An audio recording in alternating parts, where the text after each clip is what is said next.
Friends, आज की class में हम लोग स्ट्रक्चर एनालिसिस की सीरीज को आगे बढ़ाते हुए आज की क्लास में हम लोग डिस्कस करने वाले हैं टाइप ऑफ स्ट्रक्चर के बारे में। तो फ्रेंड्स, क्लास को स्टार्ट करते हैं। देखिए, हमने प्रीवियस क्लास में बताया था स्ट्रक्चर एनालिसिस के इंट्रोडक्शन पार्ट को। इंट्रोडक्शन में जो भी हमने सीखा था उसके आगे की सीरीज है कि हमारे पास में स्ट्रक्चर की टाइप्स होते कितने हैं। तो फ्रेंड्स, दुनिया में जितने भी तरह के स्ट्रक्चर होते हैं, जितने भी स्ट्रक्चर बनाए जाते हैं, उन सभी स्ट्रक्चर को दो पार्ट में कैटेगराइज किया जा सकता है। और एक को कहा जाता है डिटरमिनेंट स्ट्रक्चर और दूसरे को कहते हैं इनडिटरमिनेंट स्ट्रक्चर। फ्रेंड्स, डिटरमिनेंट स्ट्रक्चर वह स्ट्रक्चर होता है जिसको एनालाइज करने के लिए हमें नॉर्मल इक्विलिब्रियम इक्वेशन से की ज़रूरत पड़ती हो, या फिर ऐसा कह सकते हैं कि वह स्ट्रक्चर जो कि बेसिक इक्विलिब्रियम इक्वेशन द्वारा उसका एनालिसिस किया जा सके, उसको डिटरमाइन किया जा सके, तो वैसे स्ट्रक्चर को हम लोग कहते हैं डिटरमिनेंट स्ट्रक्चर। अगर इसकी डिफिनेशन को पढ़ के बताना चाहूँ तो determinant structure are analysed just by the use of basic equilibrium equation by the analysis and the unknown reaction are found for the further determination of stresses. Friends, determinant structure और indeterminant structure, इन दोनों को calculate करने के लिए हमारे पास जो equations होते हैं वो होते हैं बेसिक अननोन इक्वेशन। मैं जब डिटर्मिनेंसी की मैं जब क्लास लूँगा तब मैं वहाँ पर आपको बताऊँगा कि इक्वेशन कैसे हम लोग फाइंड करते हैं। किसी भी मेंबर पर हम जो इक्वेशन फाइंड आउट करते हैं वो टोटल 3 इक्वेशन होते हैं। सपोज हमारे पास कोई फिक्स बीम है, इस पर रिएक्शंस की बात हमने किया था पिछले क्लास में। तो वो पिछले क्लास में हमने रिएक्शन की बात की थी। इस पर नंबर ऑफ़ इक्वेशन कितने अप्लाई होते हैं किसी भी सपोर्ट पर अगर ये स्ट्रक्चर हमारा स्टेबल रहना चाहिए तो वहाँ पर 3 इक्वेशन सेटिस्फाई होते हैं। पहला equation summation of moment is equal to 0 होना चाहिए यहाँ पर, ठीक है। दूसरा equation summation of horizontal force 0 होना चाहिए, एंड तीसरा इक्वेशन है summation of vertical force is equal to 0 होना चाहिए। तो फ्रेंड्स, ये 3 बेसिक इक्विलिब्रियम इक्वेशन होते हैं जो कि किसी भी स्ट्रक्चर पर अप्लाई होते हैं। और इन्हीं बेसिक इक्विलिब्रियम के हेल्प से जिस स्ट्रक्चर का हम लोग डिटर्मिनेशन कर पाते हैं उस स्ट्रक्चर को कहा जाता है कि यह डिटरमिनेंट स्ट्रक्चर है। तो आपका सवाल होगा कि हमें पता कैसे चलेगा कि कौन सा स्ट्रक्चर डिटरमिनेंट है या नहीं, बेसिक इक्विलिब्रियम इक्वेशन कहाँ हम लगाएंगे। तो फ्रेंड्स, उस सब के लिए सिंपल सा उपाय होता है कि डिग्री ऑफ स्टैटिक इनडिटरमिनेंसी फाइंड करना। मैं जब इसकी क्लास लूँगा, जब इसका चैप्टर मैं स्टार्ट करूँगा तो मैं डिटेल्स में बताऊँगा how to find degree of static indeterminacy. Simple मैं अभी इंट्रोडक्शन के तौर पे मैं बताना चाहूँगा कि डिग्री डीएस, जिसको डीएस से डिनोट किया जाता है, डिग्री ऑफ स्टैटिक इनडिटरमिनेंसी, उसकी वैल्यू अगर 0 आती है तो वो स्ट्रक्चर हमारा डिटर्मिनेट भी होगा और वो स्टेबल भी होगा। लेकिन अगर 0 से ज़्यादा आती है, लेकिन 0 से ज़्यादा आ रही है तो वो वैल्यू हमारा इनडिटर्मिनेट एंड स्टेबल तो होगा ही, लेकिन वो इनडिटरमिनेट हो जाएगा। लेकिन 0 से कम अगर वैल्यू आती है तो वो स्ट्रक्चर हमारा इनडिटरमिनेट भी होगा और अनस्टेबल भी होगा। फ्रेंड्स, अगर कंपटीशन पॉइंट ऑफ व्यू से हम बात करें तो इस क्वेश्चन को कई बार पूछा जा चुका है एसएससी, जेईई, आरआरबी, जेईई जैसे एग्जामों में, एंड स्टेट लेवल के जो भी पीएससी एग्जाम होते हैं वहाँ पर पूछे जाते हैं। तो ये कंपटीशन पॉइंट ऑफ व्यू से बहुत इंपॉर्टेंट टॉपिक हो जाता है। डिग्री ऑफ स्टैटिक इंडिटरमिनेंस की वैल्यू 0 हो, उससे ग्रेटर हो या फिर उससे लेस हो तो क्या कंडीशन बनता है, ठीक है फ्रेंड्स। तो ओके, तो इस डिटरमिनेंट स्ट्रक्चर की अगर हम एग्जाम्पल की बात करें, अगर डिटरमिनेंट स्ट्रक्चर के एग्जाम्पल की बात करते हैं तो हमारे पास कुछ एग्जाम्पल्स आते हैं, जो कि पहला आता है सिंपली सपोर्टेड बीम, दूसरा कैंटिलीवर बीम, तीसरा single and double overhanging beam, और चौथा 3 हिंज आर्चेज भी। ये सभी एग्जाम्पल होते हैं डिटरमिनेंट स्ट्रक्चर के।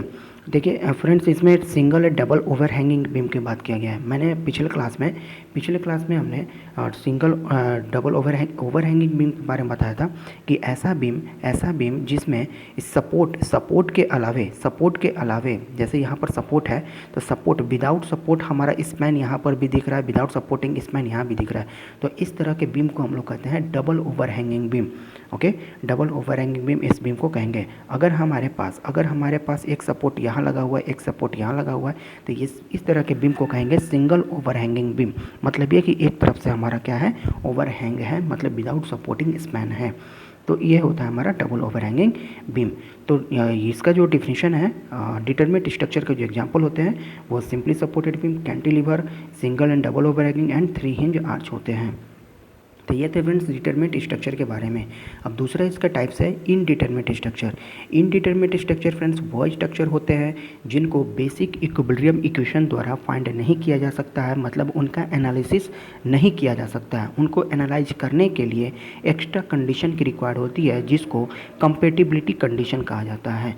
मैं जब इनडिटरमिनेट डिटरमिनेंसी बताऊँगा तब वहाँ पर मैं आपको बताऊँगा कि कैसे हम लोग इसकी डिटरमिनेंसी को फाइंड आउट करते हैं।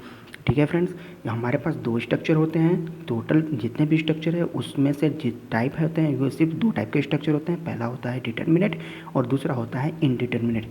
डिटरमिनेट स्ट्रक्चर को फाइंड एनालिसिस करने के लिए हमारे पास बेसिक इक्विलिब्रियम की हेल्प से एनालिसिस हो जाता है, तो उस स्ट्रक्चर को हम लोग डिटरमिनेट कहते हैं।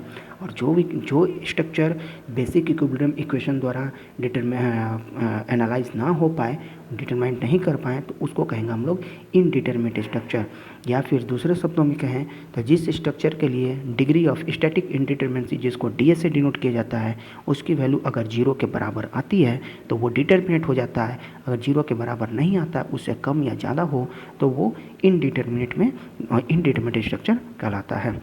इनडिटरमिनेट स्ट्रक्चर की अगर हम टाइप्स की बात करें तो हमारे पास इसके टाइप्स है fix beam, continuous beam, fix arches, two hinge arches, prop cantilever beam, portal and multi storage frame. ठीक है, ये सभी इसके एग्जाम्पल होते हैं। फ्रेंड्स, इसके एग्जाम्पल से भी कंपटीशन में कई बार क्वेश्चन पूछे जा चुके हैं कि कौन कौन से ऐसे स्ट्रक्चर हैं जो कि डिटरमिनेट होते हैं या फिर इनडिटरमिनेट होते हैं। तो ये कंपटीशन पॉइंट ऑफ व्यू से ये कुछ ज़्यादा ही इंपॉर्टेंट हो जाते हैं। तो ये थे फ्रेंड्स हमारे दो स्ट्रक्चर, डिटरमिनेट और इनडिटरमिनेट। अब बात कर लेते हैं इन दोनों के बीच में क्या डिफरेंस है।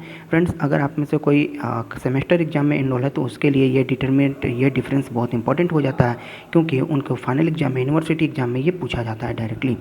तो देखिए, डिटरमिनेट स्ट्रक्चर और इनडिटरमिनेट में सबसे पहला डिफरेंस तो हमने आपको यही बता दिया कि बेसिक इक्विलिब्रियम इक्वेशन द्वारा जो सेटिस्फाई हो जाते हों वो डिटरमिनेट है, जो सेटिस्फाई नहीं होते हों वो इनडिटरमिनेट कहलाते हैं। उसी बात को यहाँ पर दूसरे लैंग्वेज में भी लिखा हुआ है, when all forces in a structure is determined from equilibrium equation. ठीक है, यहाँ पर लिखा क्या हुआ कि all forces in a structure में सभी फोर्सेज अगर आपको determined when all forces in a structure is determined from equilibrium equation is known as a statically determinate structure. अगर सभी फोर्सेज को इक्विलिब्रियम इक्वेशन द्वारा फाइंड किया जा सकता है तो उस स्ट्रक्चर को हम कहेंगे स्टैटिकली डिटरमिनेट स्ट्रक्चर। अगर यहाँ पर यही चीज़ को इसके उल्टे फॉर्म में लिखें तो कहा गया कि when the unknowns forces in structure are more than available equilibrium equation then structure is known as statically indeterminate structure. देखिए फ्रेंड्स, यहाँ पर बात किया जा रहा है कि अगर देखिए किसी भी स्ट्रक्चर में आपको बेसिक इक्विलिब्रियम इक्वेशन जो होते हैं वो 3 होते हैं। ठीक है, ये 3 होते हैं और रिएक्शंस डिपेंड करते हैं उसके सपोर्ट पे। जैसा कि हमने फर्स्ट क्लास में बताया था कि अगर फिक्स बीम है तो इसमें नंबर ऑफ रिएक्शन की वैल्यू 3 आती है। कौन सी आएगी? एक मोमेंट का, एक वर्टिकल फोर्स का और एक हॉरिजॉन्टल फोर्स का। ठीक है, अगर हमारे पास हिंज सपोर्ट आता है तो हमारे यहाँ पर बेसिक इक्विलिब्रियम इक्वेशन तो 3 ही होगी, लेकिन यहाँ पर रिएक्शंस की वैल्यू 2 आ जाती है। कौन कौन? ये 2 कौन से होते हैं? तो एक ये वर्टिकल फोर्स को रेसिस्ट करता है और ये हॉरिजॉन्टल फोर्स को रेसिस्ट करेगा। तो number of force resist it कितना आ जाएगा? 2। लेकिन यहाँ पर इक्विलिब्रियम इक्वेशन की बात करते हैं तो 3 हो जाता है। तो ऐसा कंडीशन जहाँ पर हमारे पास इक्विलिब्रियम इक्वेशन 3 तो रहेगा, ये फिक्स ही है, लेकिन number of reaction at particular support ये 3 से ज़्यादा हो जाए, 4 हो जाए, 5 हो जाए, 6 हो जाए, तो उस इक्वेशन को, उस कंडीशन को, उस मेंबर को हम लोग क्या कहेंगे, उस स्ट्रक्चर को क्या कहेंगे कि स्टैटिकली इनडिटरमिनेट स्ट्रक्चर है। और यहाँ पर और इस केस में ds की वैल्यू या तो ग्रेटर देन 0 आएगी या तो लेस देन 0 आ सकती है। ठीक है, तो ये वैल्यू हमारी आ जाती है इनडिटरमिनेट स्ट्रक्चर में। ये इसकी पहली डिफरेंसेज है। सेकंड डिफरेंस ये कहता है कि इस डिटरमिनेट स्ट्रक्चर में जो सपोर्ट होते हैं वो कोलैप्स को प्रिवेंट करते हैं। ठीक है, देखिए ये बात जैसे कि हमारे पास ये सपोर्ट है, तो ये कोलैप्स को प्रिवेंट जरूर करेंगे, ये डिफ्लेक्शन नहीं होने देंगे, ये कोलैप्स नहीं होने देंगे। और ये इनडिटरमिनेट में भी सेम केस होता है। लेकिन यहाँ पर सपोर्ट अगर ये डिटरमिनेट है तो ये मोमेंट को क्रिएट नहीं करेगा, मोमेंट को डेवलप नहीं करेगा। लेकिन अगर ये इनडिटरमिनेट है तो ये मोमेंट को डेवलप करेगा। ठीक है, ये मोमेंट को डेवलप करेगा, जिसके वजह से हमको इसके ऑपोजिट डायरेक्शन में मोमेंट अप्लाई करना पड़ता है। किस केस में? इनडिटरमिनेट स्ट्रक्चर के केस में। तो सेकंड डिफरेंस ये है कि सपोर्ट जो होते हैं किसी भी मेंबर के सपोर्ट जो भी होते हैं वो क्या करते हैं कि मोमेंट डेवलप नहीं करते हैं इन केस ऑफ डिटरमिनेट, और इन केस ऑफ इनडिटरमिनेट वो क्या करेंगे? मोमेंट को डेवलप करेंगे। ओके, ठीक है। तीसरा डिफरेंस ये कहता है, तीसरा डिफरेंस दोनों में क्या है कि डिटरमिनेट स्ट्रक्चर में लोड का रीडिस्ट्रीब्यूशन नहीं होता है। डिटरमिनेट स्ट्रक्चर में लोड का रीडिस्ट्रीब्यूशन नहीं होता है, लेकिन इनडिटरमिनेट स्ट्रक्चर में लोड का रीडिस्ट्रीब्यूशन करने की टेंडेंसी जरूर रहती है। नेक्स्ट है चौथा क्या डिफरेंस है दोनों में कि bending moment and shear force किसी भी सेक्शन पर डिटरमिनेट स्ट्रक्चर के किसी भी सेक्शन पर bending moment and shear force material के प्रॉपर्टी और उसके क्रॉस सेक्शन पर डिपेंड नहीं करते हैं। मतलब ये कि मटेरियल चाहे किसी चीज़ भी बना हो, स्टील का हो, एलवाई का हो या फिर किसी चीज़ का हो, तो जितना डिफ्लेक्शन हमें स्टील में देखने को मिलेगा उतना ही डिफ्लेक्शन हमें एलवाई में भी बना हुए मेटल में देखने को मिलेगा इन केस ऑफ डिटरमिनेट स्ट्रक्चर। तो वहाँ पर मटेरियल की प्रॉपर्टी और क्रॉस सेक्शन पर डिपेंड नहीं करता है शियर फोर्स और बेंडिंग मोमेंट, लेकिन इन केस ऑफ इनडिटरमिनेट स्ट्रक्चर ये चीज़ें उस पर डिपेंड करती हैं, वहाँ पर चेंजेस हमें देखने को मिल जाएगा। किस केस में? इनडिटरमिनेट स्ट्रक्चर में। तो यहाँ पर बेंडिंग मोमेंट और shear force at any section of beam is independent of metal property and cross section, but in case of indeterminate structure bending moment and shear force at any section of beam is depend on property and the cross section of the structure। तो इसमें ये depend करेगा। Okay friends, and last इसका क्या difference है कि no stress due to lack of fit and temperature variation. अगर ये फिटिंग नहीं हुआ, जिस स्ट्रक्चर के हम कोई स्ट्रक्चर अगर हम कंस्ट्रक्ट कर रहे हैं वहाँ पर फिटनेस में प्रॉब्लम आई हो, फिट नहीं हो, तो लैक ऑफ फिटिंग हो, तो उसके वजह से स्ट्रेस में टेम्परेचर वेरिएशन में नहीं देखने को मिलता है in case of determinate structure, but in case of indeterminate lack due to stress वहाँ पर डेवलप होते हैं टेम्परेचर वेरिएशन और लैक ऑफ हीट के कारण। ठीक है फ्रेंड, तो स्ट्रक्चर इनडिटरमिनेट और डिटरमिनेट स्ट्रक्चर में ये हमने आपको कुछ बेसिक डिफरेंस हमने बताया। तो फ्रेंड्स, आज की क्लास में हम लोग बात किए हैं कि स्ट्रक्चर के टाइप कौन कौन से होते हैं। दुनिया में जितने भी तरह के स्ट्रक्चर होते हैं उसको दो तरह में कैटेगराइज किया जा सकता है, एक डिटरमिनेट और दूसरा इनडिटरमिनेट। डिटरमिनेट स्ट्रक्चर वह स्ट्रक्चर होता है जो कि बेसिक इक्विलिब्रियम इक्वेशन द्वारा एनालाइज किया जा सकता हो, और जो नहीं किया जा सकता उसको हम लोग इनडिटरमिनेट कहते हैं। उसके कुछ एग्जांपल्स देखे हमने और उसके बाद उसमें क्या डिफरेंस है उसके बारे में हमने डिस्कस किया। आज की क्लास में इतना ही फ्रेंड्स। नेक्स्ट क्लास में हम बात करेंगे मेथड ऑफ एनालिसिस की, कि इन स्ट्रक्चर को कैसे हम लोग एनालाइज कर पाएँ। फ्रेंड्स, ये स्ट्रक्चर एनालिसिस की मैं पूरी सीरीज लाने वाला हूँ, और उसकी सीरीज का ये स्ट्रक्चर एनालिसिस की सीरीज का ये दूसरा वीडियो है। अगर आपने पहला वीडियो नहीं देखा है तो हमारा पहला वीडियो ज़रूर देख लें। ओके फ्रेंड्स, मिलते हैं नेक्स्ट क्लास में, तब तक के लिए जय हिंद।